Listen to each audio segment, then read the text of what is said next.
YouTube community, Elton John fans, random people on the internet. My name is Giggens. We are here today to talk about Elton John's 12th album, A Single Man, released through MCA Records in October of 1978. Look at him there by himself, looking all solo, walking on that road by himself. Poor guy. He looks cool though.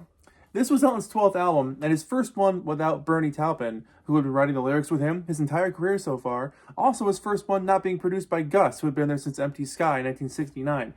This album was a lot of changes. Only a year previous to this, Elton was like, I'm done touring, and like everything just kind of changed for him sonically and sound-wise.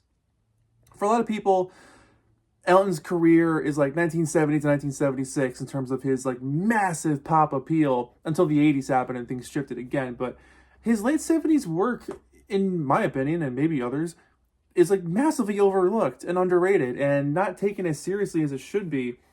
This was the first album he did with Gary Osborne writing the lyrics, and a lot of the songs on this album started with the melody first and then the lyrics that added after, which is the complete opposite direction that Elton and Bernie normally do. Usually Bernie sends him lyrics and Elton writes the music to the lyrics, but it was the other way around for this record. This album charted pretty well for itself, number 15 in the US, number 8 in the UK, and it most notably sound-wise, Elton sings at a lower register for most of this album. He's not really doing his high-voiced kind of thing. It's mostly kind of chill. And a lot of this record, I feel like, sounds like himself around 1970, 1971, maybe 72, before things got more glam for him. And especially with his appearance around this time, he was dressing way more, like, boring and simple, if you will. Nothing as flashy as it had been. Who knows? Maybe this is just part of his change. Maybe he just felt like doing something different and taking a break. We don't know. Or I don't know. Do you know? Let me know in the comments below. This album for me is one of the most coherent and cohesive albums Elton's ever put out. Lyrically, yeah, it's a little different because it doesn't have that same, I don't want to say storyteller approach that Bernie has, but like there's something missing a little bit in the lyrics on some of these songs. But just as much as there's something missing on some of the songs, others are equally as ear appealing as anything else that came out in the early 70s. So it opens up with a track called Shine On Through. And this track is just gorgeous. It's a literal classic. This should be on every greatest hits album that Elton ever puts out. It's gentle, it's heartfelt. This little tender piano and strings underneath this really, really nice vocal from Elton. It just hits in all the right spots. It's one of those songs that like you wait for it to go to that place and it goes there and it feels great that it went there. It's just a classic through and through. Excellent way to start the record off. Return to Paradise was actually a single, and it's okay. It's got a slight reggae feel to it. And the xylophone. Really comfy acoustic guitars pop up throughout this thing, and Elton's voice is calm and welcoming. I Don't Care is a really cool song. It's a song about how the world could be falling apart. Your job could suck. Your dog can leave you. But if you got love, that's all that matters. Everything's cool. The first truly upbeat song on this record, and the first one that sort of sounds, if you will, like a 70s Elton song. It's fun, super catchy chorus. I don't care. It's awesome. Big Dipper comes up next, and possibly a dirty little song about what you can do in the day as the day goes by between these two characters. Really playful, bouncy piano on this track, and it feels like it would fit on Madman Across the Water. Which is pretty cool. It Ain't Gonna Be Easy is the last song on this one, which is a super long, over 8-minute track. And I love how the guitar gets a little bit more of a focus on this one. It's a little bit more up front. And another track that sounds like it could be from 1971 or Tumbleweed Connection. The strings are very George Martin, very, again, Madman Across the Water sounding strings. But vocally, I feel like this is the closest so far on the album that Elton gets to sounding like his earlier self. With little moments of higher registered vocals. Side 2 opens up with Part-Time Lover, or Part-Time Love, and easily the poppiest track on the album, which was also a single.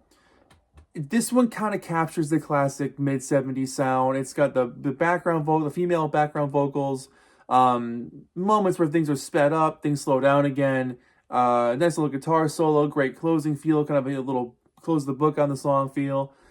It just does what it's supposed to do, and it works. Digging that. George is a good song. I'm actually really enjoying this one a lot. The Watford Football Club and the South Audley Street Girls Choir do humongous background vocals on this thing. It's a really good little sing-along, sort of somber, reflective track. It's just a really good song. Shooting Star, this is a really unique little track because it's got this kind of quaint, almost not bitter feel, but like, I wonder if they remember me now that they're famous kind of feel. Cool sax in this thing, really chill, calm drums. A song that sounds like it could have been on David Bowie's Young Americans or Diamond Dogs. With no problem. Madness comes up next, and this has almost a disco feel in those drums. Great reverb on Elton's voice, and easily the most Elton sounding vocal that reminds you of his 70s peak, if you will.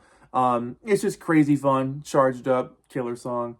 Reverie is a nice little intro, if you will, just a little piano thingy here that jumps into Song for Guy.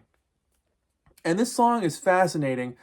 It's 99% instrumental except for the very last bit at the end that gets repeated over and over again. And according to Elton on the back of the 45 sleeve, he had just written this song thinking about death or his own death and just that floating feeling of maybe looking down at your own body as you pass away. And thinking what that feeling would be like. And then the next day found out that their friend Guy, who was working with them, was killed in an automobile accident. He was on his bike and got killed. He was their guy who would go and get things for him. And so he wrote it the day Guy died, not knowing that he died. And so it's kind of spooky, but it was actually a humongous hit in England. Hit number 4, which brought Elton back to the top 10 for the first time since Don't Go Breaking Your Heart a few years earlier. Don't Go Breaking My Heart. And that's really impressive because it's a gorgeous song. I mean, the chimes, the glowing strings, the shimmering piano, the shifts that happen. It's a little sad, but it's also kind of optimistic, and it's kind of figuring out what's happening to it as it's playing. So you feel different emotions as it goes on. And when you get to the final end with the resolve, with that line that's repeated over and over again, it does kind of make you think, and I can understand where he was going and feeling like, maybe this is something that you'd hear as you're passing away. It's an interesting little track and a great way to close the album, but it definitely gives the album a sort of a bookend and feel, opening with Shine On Through and then Song for Guy. It's got this kind of optimism thing, trying to find peace thing at the end.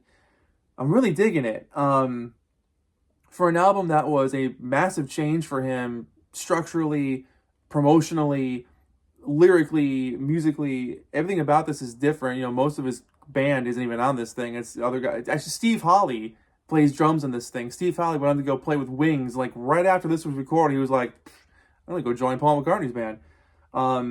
Ray Cooder's on this thing. There's a lot of big names on this album, but here's the inside. I love this inner sleeve. Check this out. Look at that car. It's so cool. Here's the back cover. Just Elton walking away. Really nice shot there. And I'll show you the record itself. It's got the lyrics on the inside of the sleeve, which is cool. It tells you who plays on it. And then that classic, very uninspired MCA Brown logo, which everybody loves. So, for an album that I would say gets overlooked in Elton's discography, for a lot of people, they get up to Captain Fantastic or Blue Moves, and then don't really come back until the early 80s with I'm Still Standing. There is a lot of great stuff in the middle there, this album being one of them. For as different as it is, and for as... I want to say the word different because there's a different feel, there's a different texture. He's not working with the same people this time. And it does feel kind of like a single man. He's out there on his own trying something completely new, but it works. It doesn't feel super foreign. It feels slightly familiar, but just going down a different path, a different road. So I feel like the cover is really reflective of the mood he was taking on this thing. Is it the most exciting album? No. Are there incredible moments of great songcraft and construction? Absolutely. Shine On Through, Georgia, I Don't Care, Madness, Song for Guy. There's a lot of classics on this album. Is it my favorite? It's pretty high up there. I really do like this album just because it's curious to me. It's just different. His life was changing at this point. For me, I'd give this thing a 7 or 8 out of 10. It's definitely worth the listen. If you're a fan of Elton but never dived deeper than some of his other 70s stuff or some of his more recent stuff, check this one out. It's just different enough to keep your attention, and there's some really classic songs that I think you'll be coming back to again and again. I know I will. So, thanks, Elton, for a great album and some great songs here. 7 or 8 out of 10. That's where I'm leaning on this one. So that's it. My name is Giggens. Thank you so much for watching. Let me know what you guys think about this record in the comments below. Really excited to chat about some Elton John, Single Man with you guys, and we'll see you in the next album review. Take care of yourselves. See ya.